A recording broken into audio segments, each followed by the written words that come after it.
Good morning, everybody. We're going to talk about Thanksgiving in the middle of adversities, which is a very hard thing to do because we don't understand why we should be thankful when we have to go through hard times.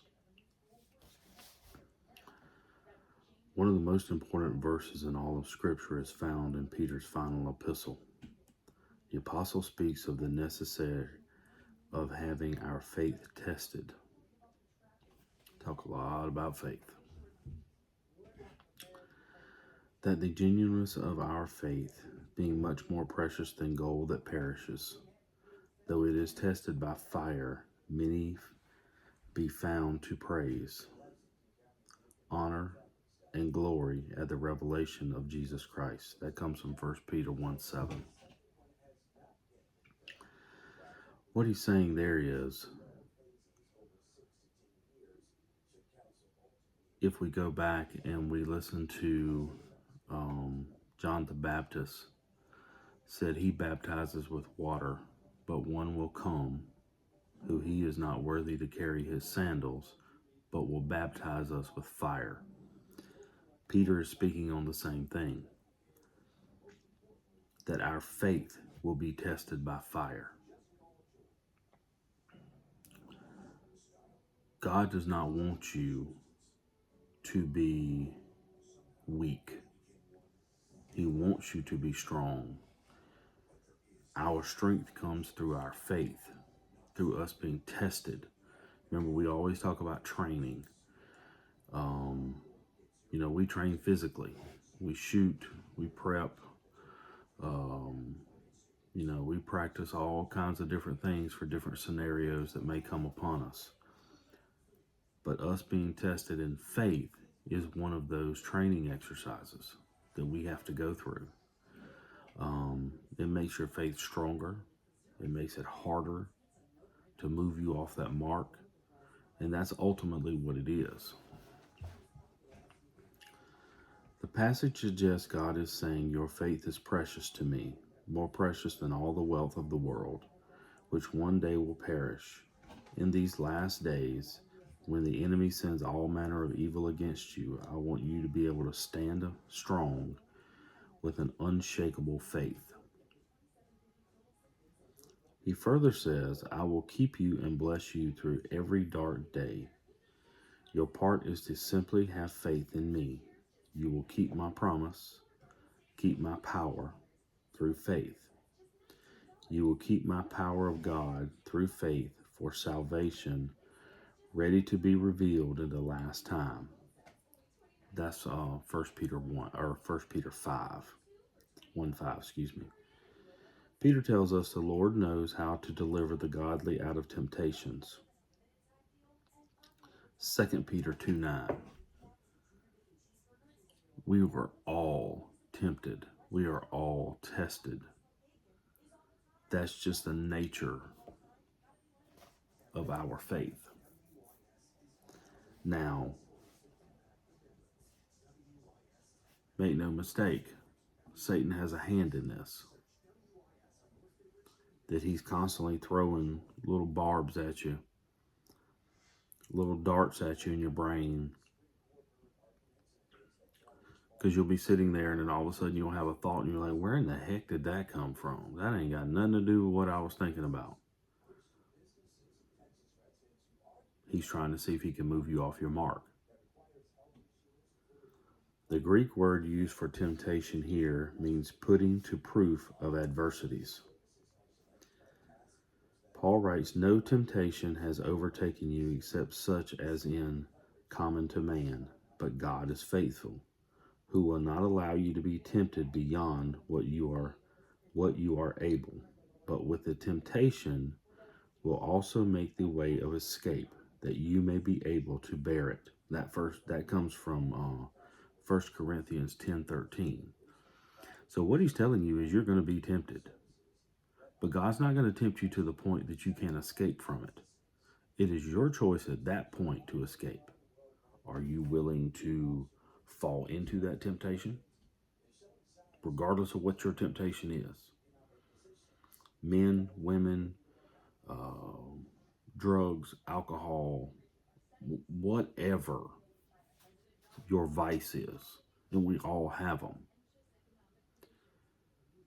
Are you strong enough to go, nah, I'm good? Or are you going to go, oh yeah, I'm going to have to try that? So how strong is your faith here?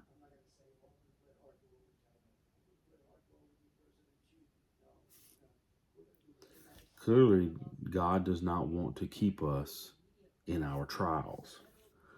Why would he be interested in keeping us in the midst of temptation and affliction?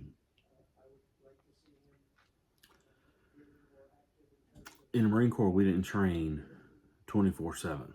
We trained for periods and then we stopped. We trained for periods, then we stopped. We did something else. This is not any different. There will be trials and tribulations. It says it all through the Bible. You will be tempted. You will go through trials. You will go through temptations. But God will never give you more than you can handle. He knows what your limit is. We all have limits. Some are further down the road than others, but we all have them. But in the midst of that limit, in the midst of that trial, he's going to give you a way to escape.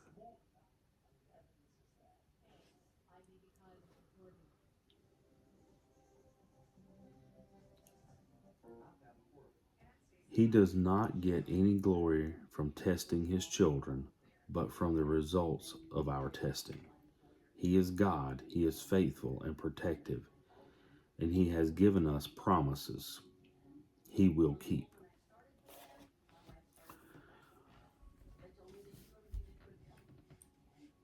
We've talked before about deceiving doctrines in the churches today and the different doctrines that come along. I heard one the other day, they were talking about, and I'm not going to get on this subject today, but you know, the pre-tribulation rapture doctrine, the once saved, always saved, that is, I think it's more taught in the Baptist sect of the religion or of Christianity than anything else. I'm not Methodist or Lutheran, so I don't know the answer to that question, but I think that some of them teach it as well. But the Baptists really push once saved, always saved. You are not once saved, always saved. I had a debate with somebody about this. And the gentleman's comment was, well, I was saved. I can go sin all I want to. I'm still going to heaven. I was like, oh my gosh, you are so lost. It's not even funny. I mean, I don't even know how to respond to that. You are so deceived. It is ridiculous. But that's what false doctrines and false prophets do. What he is saying here is your faith will be tested. Your mettle will be tested. He's going to give you an out. Are you willing to take it? If you're willing to take it, you pass that trial. If you're not willing to take it, you fall into that temptation, which sometimes we do. We're human. Sometimes our flesh gets the best of us.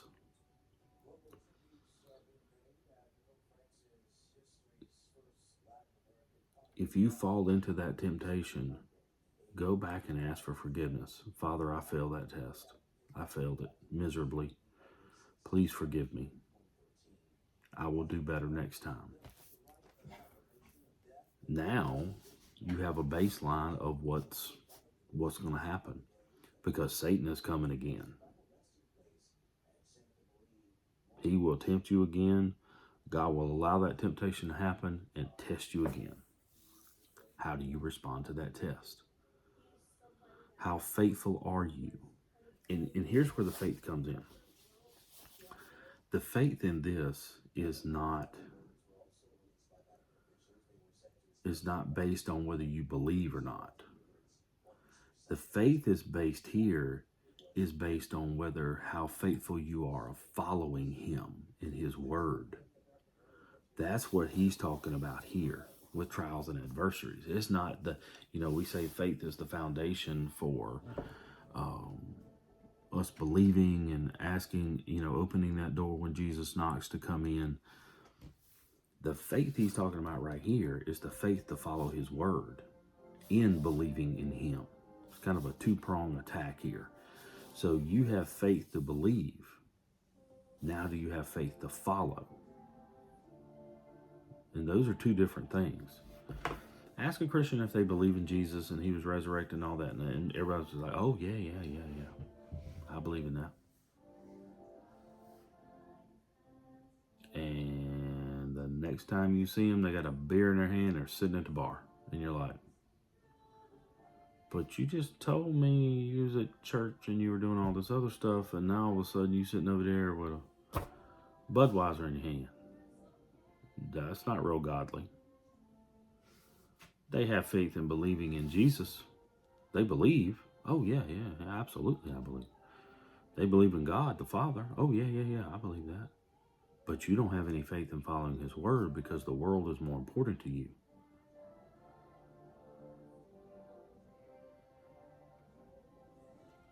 You should have the mindset of, I would rather stand with God and be judged by the world than stand with the world and be judged by God. That's the faith he's talking about. That's what he's talking about right here. The faith in following his word, the faith in following through with what you said you were going to do.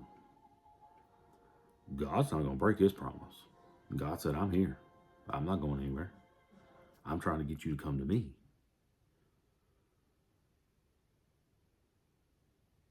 Thanksgivings in adversity.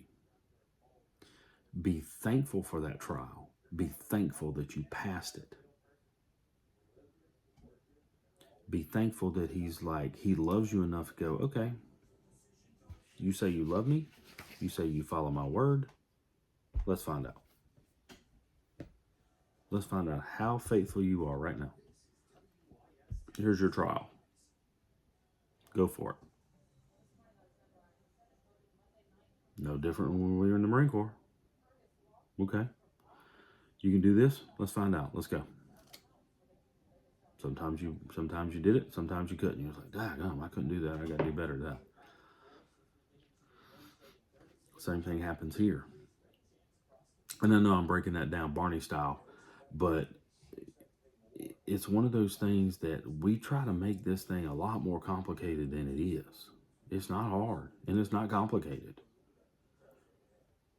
Like we've said before, you're either in the pool or you're going to stand on by the fire. Those are your two options. There is no third. You're either in or you're out. The door's either open or the door's shut. Now, what you should do is open the door, let Jesus in, let him sit down at your table, and then shut the door and lock it behind him where he can't leave. You should hold on to him and the Father like it's the last lifeline you have in the middle of a hurricane sitting in the middle of the Atlantic. Because it is. Make no mistake, the things that are coming for this world, the only option you have is Jesus and the Father. No ifs, ands, or buts. That's it. There is no other alternative. Because if it happens in my lifetime or your lifetime, and they come to you and they said, okay, you got to take the mark to buy or sell.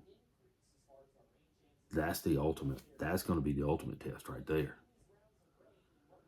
And you're like, okay, I'm down to my last can of beans, but I'm not taking that mark. I'm not doing that. I'll go eat tree bark or something. God will find a way. Or you look at him and you say, Father, okay, this is on you now. You have to find this way. And he will. Be thankful in your adversities. He's testing you for something. He's shaping and molding you and training you for something later on down the road. Be happy in those adversities. You're not going to like them when they happen. It'll start small. It'll get bigger. But the closer you draw to him, the closer he will draw to you. and the devil will flee from you. Make no mistake about that. All right. Y'all have a blessed day. Keep your head on the swivel. Talk to you later.